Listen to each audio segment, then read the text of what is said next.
Pag-uulat mula naman sa himpilan ng DWALFM, Radyo Totoo, CMN Batangas. CNN Live Nation. Renz Belda, magandang araw sa iyo. Magandang umaga, Rian. Magandang umaga, Pilipinas. Arestado isang opisyal ng Tanawan City PNP dahil sa pangingikil sa isang individual.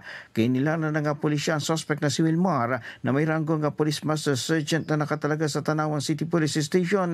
Dinakip si Police Master Sergeant Wilmar na mga tauhan ng Kalampa Police sa ikinasang entrapment operation sa Barangay Real kasunod ng reklamo ng isa lang alias Joseph, 30 anyos na residente ng Malbar, Batangas dahil sa pangingikil.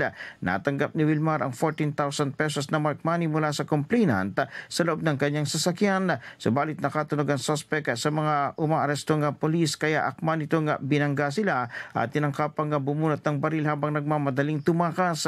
Na-corner ito ng mga pulis sa himpilan ng pulisya. Nakumpiska sa kanyang baril, mga bala, identification card, sasakyan at mark money. Naharap ang suspect sa mga reklamo para sa robbery, extortion, resisting arrest at paglabag sa election gun ban. Mula sa DWALFM 95.9 ito, si Renz Belda ng CMN Batangas nag-uulat live para sa CMN Pilipinas. CNN Live Nationwide. Maraming salamat, Renz Belda, mula po sa himpilan ng DWALFM, Radyo Totoo, CMN Batangas.